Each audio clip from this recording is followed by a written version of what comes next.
Welcome back. You're watching Stockwatch with me, Simon Brown, and joining me to take your stock-related questions tonight, Devin Shutte from the Robert Group, David Shapiro, Sasfin Securities. Be sure to send your questions. Email stockwatch@bdtv.co.za, SMS 41392, or on X using hashtag Stockwatch. Gents, appreciate the time today. Devin, let's start with you. Let's start with Tiger Brand results. I mean, lots of single-digit stuff. My sense of reading it is, tough. Yeah, I think so, Simon. I mean, we know the consumer isn't out of the woods yet.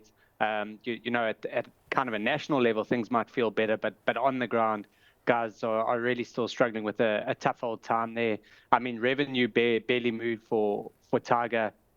You know, they talk about this turnaround strategy, but we've heard lots of these before, and you're not really seeing it reflected in the numbers yet.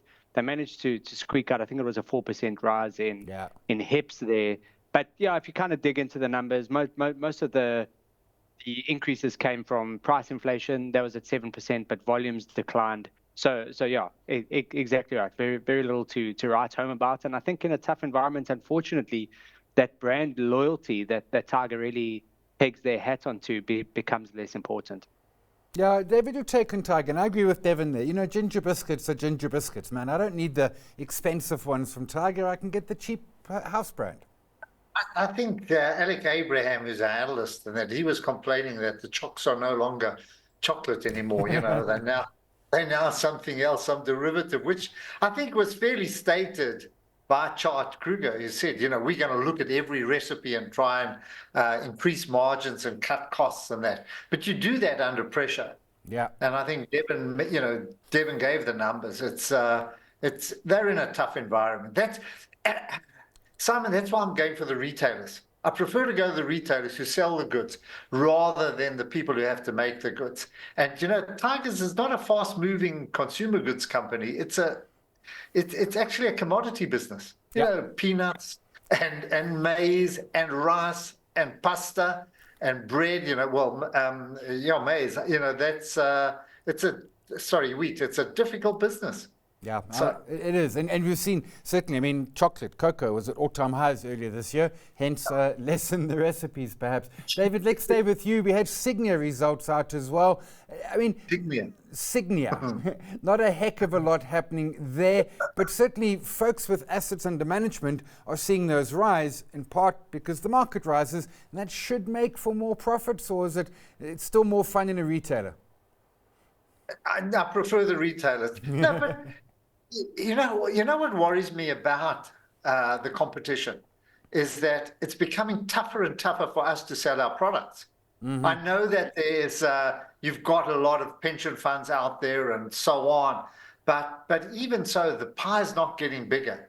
And I think this is becoming a bun fight. You know, as I mentioned, I think last week with a youngster, I said, you know, I'm going to go and try get Devin's clients, and he's going to try get mine, and we all try and entice them to come across it. And this concerns me about the whole industry in South Africa. It's very difficult. It's becoming a lot harder to get new clients. We saw the GDP numbers now. People are not getting richer. They're just battling to stay even. So I think for all investment companies, it's going to be tough. I don't know what Devin does that's special, you know, but I know that I don't do anything that special to make people knock down my door, you know. Devin sends them pictures of the ocean. That works every time, David. Trust me, you need to live closer to the ocean. Devin, Sygnia, I mean, David makes a point, and we see it particularly in the long-term insurance, where you're just stealing market share from everyone, mostly. Your thoughts on Sygnia? Yeah, I mean, I think in an economy that's been flatlining for a decade, that market share game is definitely the one that takes precedence. We've seen it in the food retailers. We've seen it in clothing retail and I guess asset management as well, right? We just haven't seen that wealth effect and that influx in saving that David was talking about. But to your first point, Simon, I mean, one thing that has really helped those people who do have some savings and investment is the market. And I think, you know, if you look through these numbers at Sygnia, that's really what's bumped up that AUM by 10%. Revenues also gone up by a bit more than that.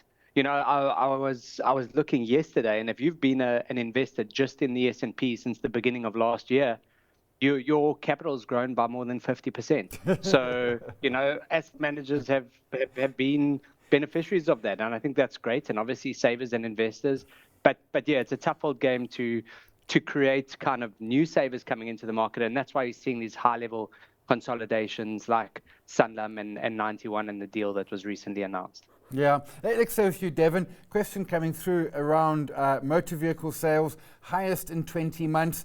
Some folks asking about CMH, some about motors. You spoke earlier, the consumer definitely still under pressure. Two-pot money, I'm not sure how much goes to motor vehicles. Your thoughts on a CMH or a motors? Look, I wasn't able to interpret those numbers. They're a surprise, and I think everybody expressed surprise.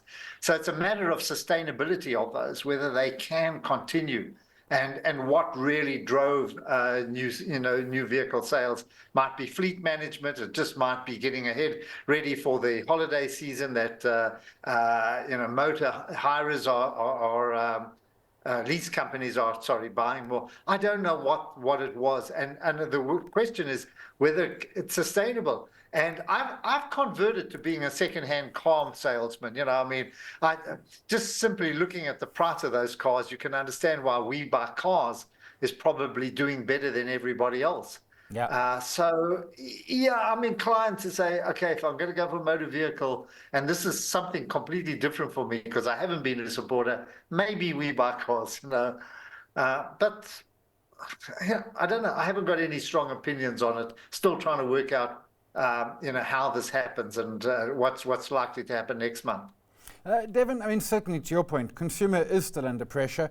Those vehicle sales, as David says, may be an anomaly more than telling us anything. Would you be looking at a CMH, a Motus?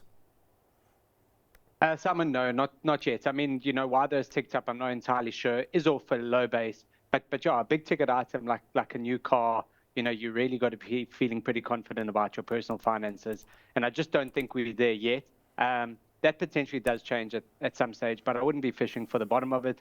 I think also these car dealerships have such a tough time, determining what the correct mix of new cars coming in is. What are the brands that people are going to be buying? Is it all these new Chinese brands that are coming in that's expected to, really increase new car sales in future? They've got to hold in inventory. So it's really a tough old business, wafer thin margins. So yeah, not a place we're looking at the moment. Testament to both those management teams that have been able to navigate COVID and the really depressed consumer environment post that. But yeah, I think they really got their work cut out for them, and yeah, we'll watch and wait for the consumer to take out their checkbook. Devin, let's stay with you. Stock, I don't think, I know it exists. I've never looked at it. Matenga Mining, which they call themselves a next generation mining investment company. Any sight, Devin, David? Matenga. Matenga. I don't even know the code. MTU. MTU. Yeah, okay. MTU, okay. David's going to... 200 million rand market cap. Yeah. Okay. So you could buy it with Christmas, with some two-pot money. Christmas bonus. David, what about Supergroup? We've seen the announcement come out this morning. They are officially accepting the deal for their SG fleet in Australia. Gives them some 7 billion. They're going to pay down debt. They're going to pay off special distributions. Is there more upside, or is it a case of take the money and run? David. Oh, for me? Yeah. Listen, it's probably take the money and run. I thought you were directing that at Devin. Listen, this is a great deal. But Simon, I come back to the point I made at Boxer. This has been there all the time. Yeah. How come we never valued it at this level? Why does it need another company to say, hey, you've got a decent asset there worth double or even a lot more than you thought it was. So, but for them, it's a great deal in that they're going to reduce debt, but they're also going to use some of it to expand their operations and return quite a bit. Yeah. Which is the attraction that I think has lifted the money, but has lifted the share price. But I come back to the issue: why didn't anybody spot this? No. Like Boxer. Why hadn't anybody spotted? We kind of knew it was there, but Anyway. to your point, I mean, Devin, it's one of the few success stories around a South African company going into Australia. Would you take the money at this point, 33 Rand odd, or would you hang on for that 16 plus special distribution and perhaps more? Yeah, Simon, I think it's very tempting to take that special distribution. We're looking at 16.30 a share, which is material. Yeah, and I guess this is the conundrum many of these kind of companies face at the moment, is that they have these terrific holdings, but the market's just not ascribing the appropriate value to it. So I think the intention of management here was to unlock that, and obviously that liquidity is very nice for paying down debt and rewarding your patient shareholders. Yeah, I mean they've done well. Where what it looks like from here is probably less certain. I think it's still a well-run business, but I think when you get as a shareholder, when you get something like this, I would probably be taking the money. Yeah. We've got to go for the analysts, We've got to have a dig at the analysts. They're not worth it. Hey, they've got to start making themselves worth it. Now that's two. Boxer, Super Group, who's next? Next time a company wants to buy itself off the market, just be careful. Hey, we've got to do a lot more digging on that. Okay, so David, let's go completely the other direction. Coal miners, Exxaro or Thungela, or perhaps neither. It's if you look at Exxaro, the fact that Eskom is not taking off the coal, that's a bit of a surprise. Volumes coming down. I don't think anybody expected that. That they would see volumes coming down. And look, we've got the double whammy of number one, volumes coming down, and also prices going nowhere, particularly. So I don't think they've got quite the appeal that they had a couple of years ago, when things were really, when Thungela was roaring and energy prices were up. For the meantime, that's a bit of a worry, the Eskom story, because I got to look at it a little more careful. I didn't expect that to happen. I know that it might be seasonal, but still, it does give you an idea of how the local economy is grinding down. Well, that's it. Yeah. We don't need so much power. We've got it, but weirdly, we don't need it. Devin, a coal miner in Exxaro or Thungela? There was a heyday when coal was what, $450 a ton. Now it's back to 100 a ton, and Eskom doesn't need so much. Your take on the coal miners? Yeah, look, being a single commodity producer in general is tough going, and coal's been through the ringer. As you said, 2-3 years ago, flying high at 400. Now we're close to 100. That's really tough, considering your operational costs are still going to be embedded in the business. So, yeah, I think the ESG pressure seems to be lessening somewhat with these coal producers, but the fact remains is that the demand is waning. As David said, volumes are down, and I think it's a tough old place at the moment. So yeah, not one I'm going to be jumping into. David, Renergen, question coming through. In fact, weirdly, two questions coming through. Is Renergen worth a buy? No. Okay. Tough industry. I love Steph. I think he's a perennial try. He just goes on, but I can't see them making it, Simon. It's going to take a huge amount of money and effort to actually get this thing, when I say productive to a point where you start making big profits. Yeah. I know that he talks well, and I only wish him well. I really do. I've got a lot of fondness for him, but the more I look at, the more nervous I get about where this operation. And sooner or later, they've got to get big money. They need capital, and they need big capital. They need a big sponsor to help them get through the next few years and to develop it into a big field, if it is a big field. So, I don't know. Yeah, I just watched the share go up and down, mainly down recently. Sasfin should buy them. That would solve the Devin, the problem with Renergen is they've got to make helium, they've got to get rid of their court cases, they've got to raise billions of rands. Devin, any excitement for Renergen? No, not from our side. It's one we followed through the ups and downs, and more downs, unfortunately there. Yeah, needs capital. Credit to the management for taking the risks that they have. They got some funding, but there was really no margin for error, and it does look like there's very little room to breathe at this stage. Those kind of resources that they've been talking about and been trying to access. If they get that, terrific, but Yeah, you're just not seeing the talk translate into action, unfortunately, here. And I think the share price represents that. Helium escapes through a glass. You can't put it in a glass. Even if you do, it kind of manages to get out. So you got to know the troubles of actually shipping this from somewhere in the Free State to wherever it goes to in America. It's a really, really tough industry. Yeah, and those lovely roads in the Free State with your helium containers. Devin, let's stay with you. We had capital appreciation results out yesterday. I chatted with Alan Solomon, CFO, this morning. I thought, I like the terminal business. The software business, I'm not sure what their edge is. You're taking capital appreciation. So I mean, those points of sale devices, I was surprised by how many they have. I think it was almost 400,000, if that's the correct number, which is incredible.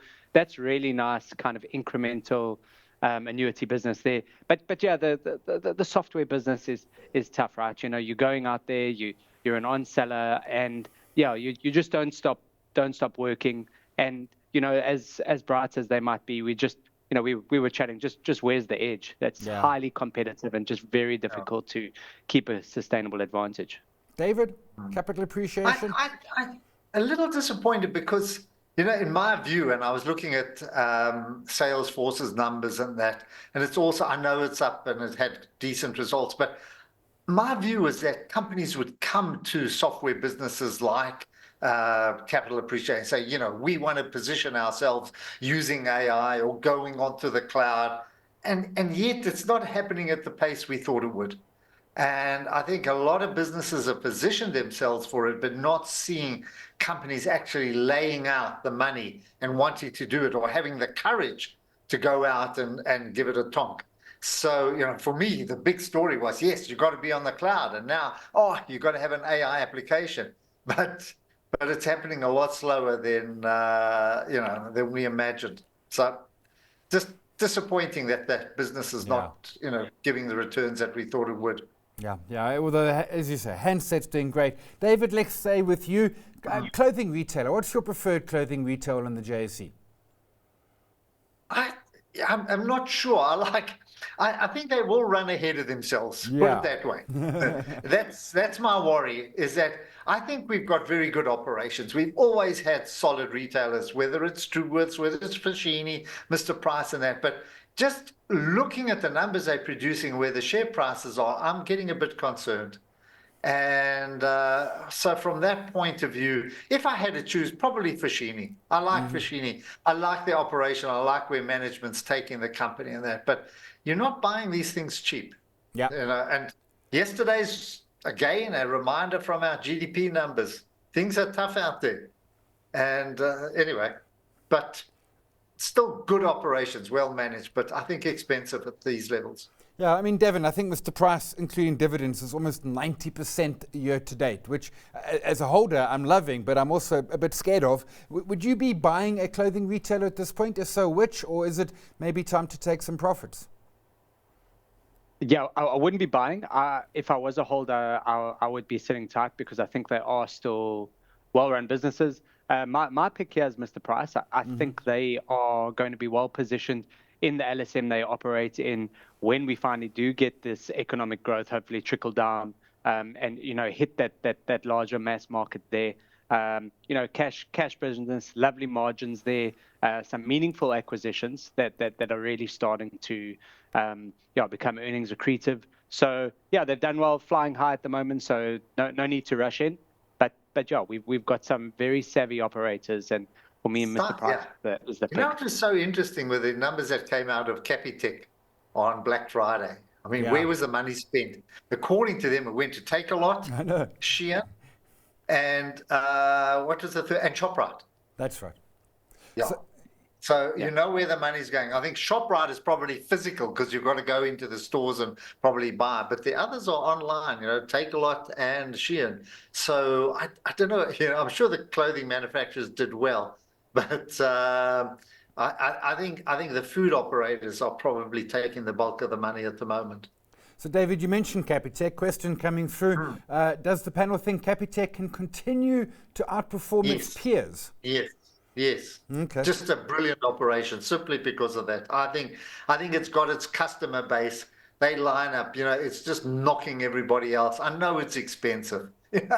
And you can't justify it in terms of looking at PEs and all the other ratios, but I think it's a superb operation. And when I looked at those numbers that they produced over the weekend, I don't think there are other banks that can measure up to it. I'm talking size versus just where they are. It's a superb operator. Devin, Capitec.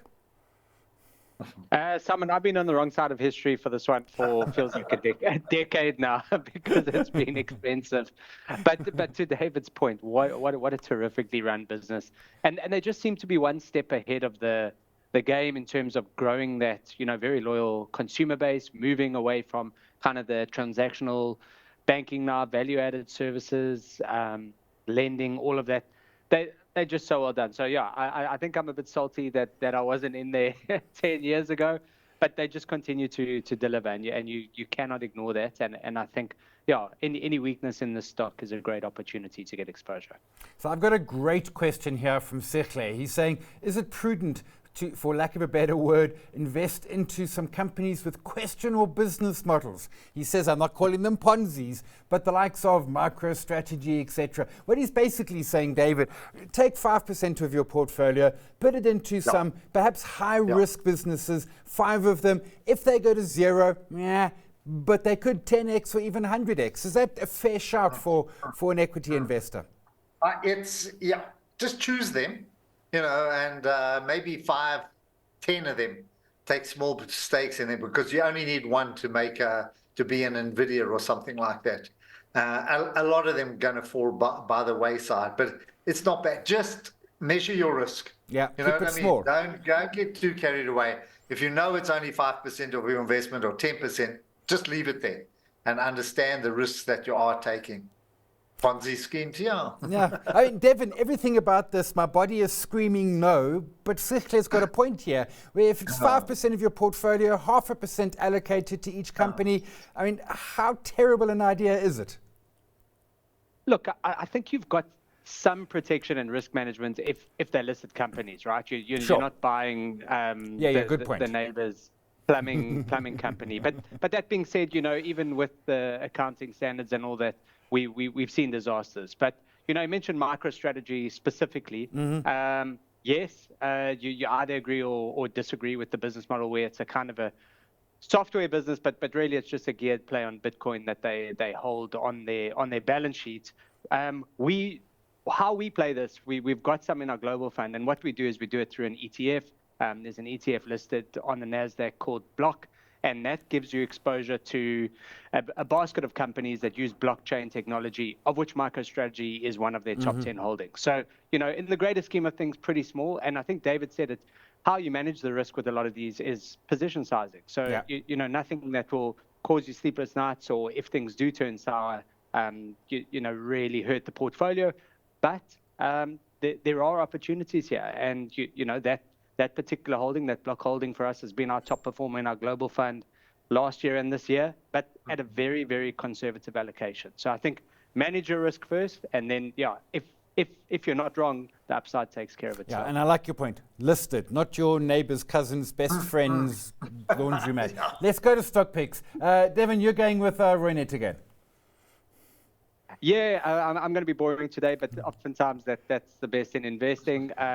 Renergen been around for ages, got that electrical cable business and defense products, but they're expanding well, been listed for ages. But what I really do like about them is their electrical cables business. They've kind of invested in the capex and the machinery to really roll out this Eskom transmission upgrade, and that is still progressing quite nicely.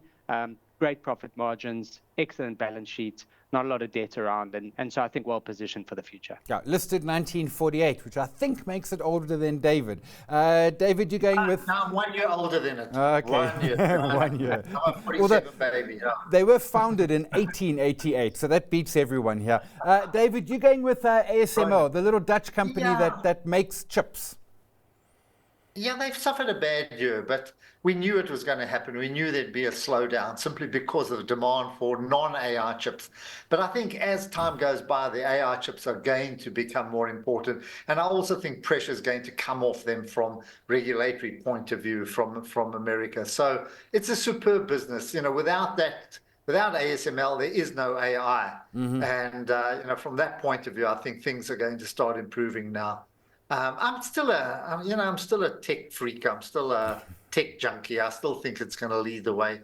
MicroStrategy or no MicroStrategy, I still think those companies are just monsters chewing out huge amounts of cash, which you can't ignore.